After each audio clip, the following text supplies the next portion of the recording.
Welcome back, future medicos. In this video, we are going to look at some of the do's and don'ts for the NEET exam.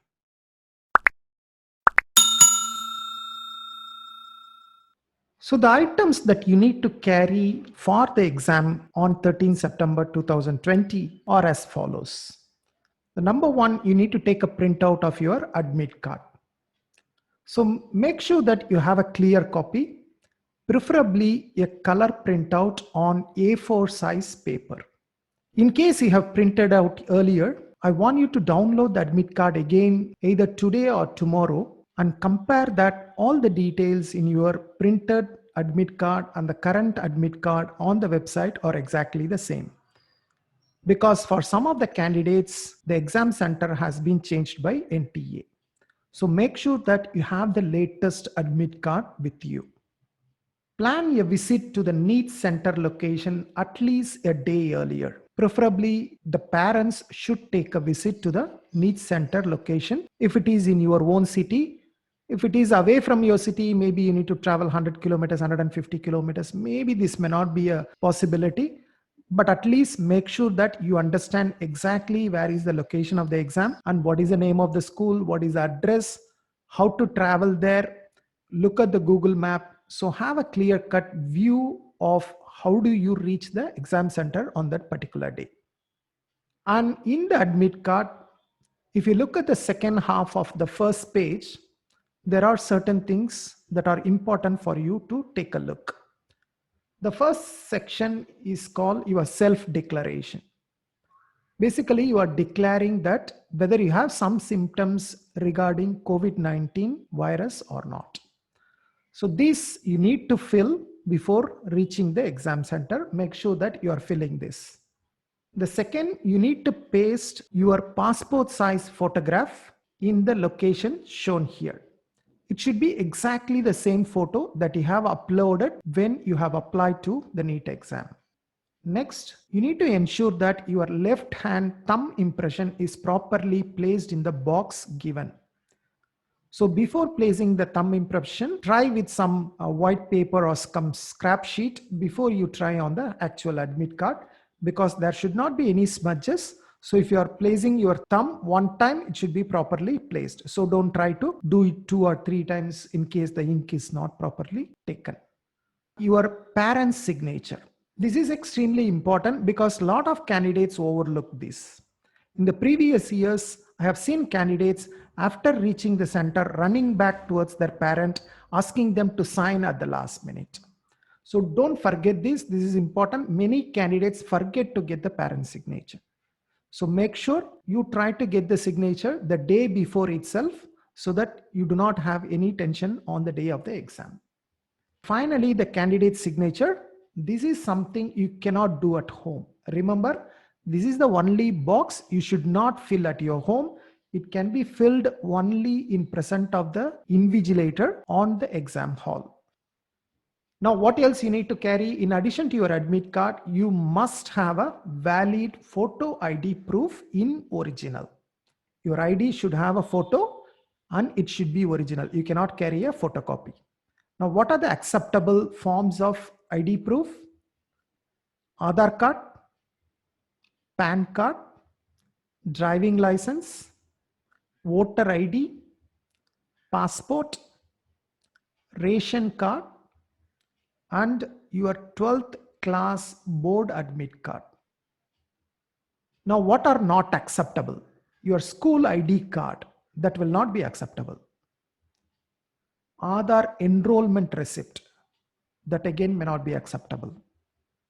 Photocopies of any of the documents is not acceptable. Images in mobile phone. If you have a soft copy in your mobile phone, that will not be accepted. So all these different kinds of ID proof will not be acceptable. Make sure that you have the ID proof as shown in the left hand side. Number third, you should carry a transparent water bottle. Transparent, so you can buy a water bottle from the shop the previous day. Don't forget to buy the water bottle the day before the exam. And maybe you can remove the branding. Normally, if you buy an Aquafina bottle or Kinley bottle or Bisleri bottle. You can remove that strap that normally has a branding, then it becomes a proper transparent water bottle. So have a transparent water bottle, carry that with you to the exam. And you should have a hand sanitizer. Once again, you should have a transparent bottle in which you have a hand sanitizer, and it is around 50 ml. You do not need to exactly measure, but don't have a bigger bottle of 500 ml bottle or so. So you have around 50 ml. You should have a mask. You should have gloves with you when you are entering the exam center. And then you should have a passport size photograph. You have to carry one passport size photograph, which has to be pasted on the attendance sheet within the exam hall. So you will be pasting one passport size photograph on the admit card, as well as you will be carrying one loose photograph with you to be pasted on the examination hall. Now, as a safety, maybe you have one or two extra photograph, that's fine. And there is some confusion whether you should have a postcard size photograph or not.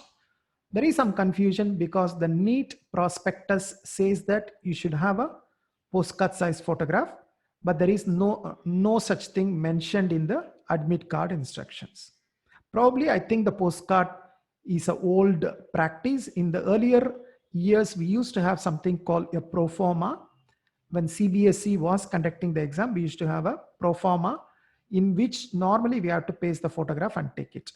This year, there is no such pro forma provided by NTA. So it may not be necessary for you to have the postcard size photograph, but as a safety, if you have printed one, just carry it along with you. In case if you can use it, otherwise you can just throw it if they don't allow you to take it inside, okay? And then if you are a person with disability, then you need to carry a certificate issued by the competent authority so that you can claim the relaxation under the PWD category. Diabetic students have some special consideration. Diabetic students will be allowed to carry eatables like sugar tablets or fruits like banana, apple, or orange you can carry. But you will not be allowed to carry packed foods. You cannot carry chocolates, candy, sandwich, etc. You can carry fruits, but you cannot carry packed foods. And what else you are not allowed to carry? Okay, I showed you what are the things you need to carry. Now let's look at what are the things you are not allowed to carry. Instrument box, geometry box, pencil box, all these cannot take. Handbag, purse, any kind of paper, stationery, textual material, printed or written material, don't carry anything. Make sure that sometimes some candidates used to have some handwritten notes to review at the last time or to revise at the last time. Make sure that you are not carrying it in your pocket into the exam center. Forgetfully, you may carry, so make sure that before you enter the exam center, you check everything thoroughly and you are not having any additional paper with you. Eatables, loose or packed, is not allowed. Mobile phone, earphone, microphone, pager, right? Anything, right? Not acceptable. Bluetooth devices, calculator, log tables, any type of watch. I get a lot of question about the watch, whether they can wear analog watch or digital watch. No type of watch is allowed. Any metallic item is not allowed. Electronic gadgets or devices, right? Again, not allowed. Eatables is something repeatedly I'm getting question, how my child will survive, how my child will not stay without taking the lunch. Unfortunately, this is something they have to survive maybe around 6.5 hours. The maximum for candidates, probably some of those candidates who are asked to come at 11 a.m. slot, probably they might be the most affected. At the worst case, probably they might not be eating around 6.5 hours. But unfortunately, they have to survive. So bring some food along with you, packed food. So just before your child enter the exam center, maybe ask him to take some food at around 10:45, 10:50. Ask him to take some food or take some banana or drink some juices, and then let him enter the exam hall. So he has to survive. I think the children will survive one day, I think 6 hours. But yes, it is a disadvantage. I do agree, but we don't have a choice right now. So plan around this, what best you can do. So bring some food, bring some juices. Exactly at 10:45 or 10:50, ask him or her to take the food before entering the exam hall. Those who are at a slightly later time, maybe they have an advantage, 12 o'clock, 12:30, maybe they are fine. But those who are entering at 11 a.m., they have to go through this. Dress code, extremely important. I want to highlight some of the things here. For example, you can see here, this girl is wearing a full hand shirt here and she has folded the hand. This is not acceptable. So better don't wear anything full hand. You have to wear half sleeves, because if you are wearing some shirt like this, probably they will ask you to cut the shirt or come with a new shirt. So better don't do that. And you can see a lot of these girls have a loose hair with a very simple rubber band. This is a good practice actually. You can see this girl, she is wearing a t-shirt or banian with a big letters or big pictures. Better avoid this. Okay, it's not that they will not allow you or something. Why take unnecessary risks? Try not to wear these kind of shirts. Try to have as plain as possible. But other than that, don't think too much. I have seen parents are getting very excited about this. You look at this candidate here. Again, this candidate right here, the person in the white shirt, you can see here he is wearing a full hand shirt. So make sure that you don't wear a full hand shirt. Okay, other than that, it's not something that's going to be very complicated. Just have a simple dress, plain dress, and don't select any dark colors. Try to choose some light colors. That should be sufficient. So half sleeves, light colors, simple. Take note that belt is not allowed. So better make sure that you have a trousers that is perfect for you, because you will not be allowed to wear the belt inside. No big buttons in your dress or fancy pockets or metal zips, metal buttons. Typically, if you are wearing jeans, a lot of candidates are asking, can I wear jeans to the exam? Better avoid jeans, because jeans will have some metal buttons.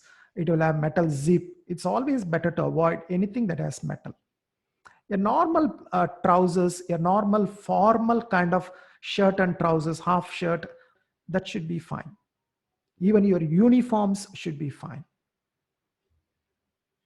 If you are wearing any customary or religious dress, for example, if you are a Muslim or Sikh and you need to wear your customary dress, please reach the exam center earlier so that you will have a special checkup. And for specifically for girls, avoid innerwear with metal strips.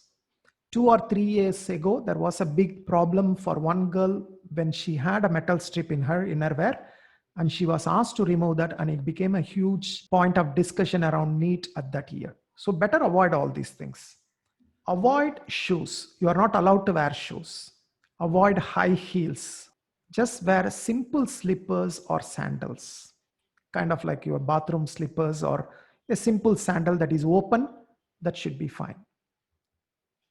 Any kind of ornaments, no ring, no earrings, necklace, pendants, some religious threads, bracelets, anything you have, just remove all of these for one day. Okay. Please reach the venue of the test at the reporting or entry time mentioned in the admit card. Don't look at 1:30 p.m. That is a gate closing time. You will have a reporting time that is given. It should be 11 a.m., 11:30 a.m. or something like that.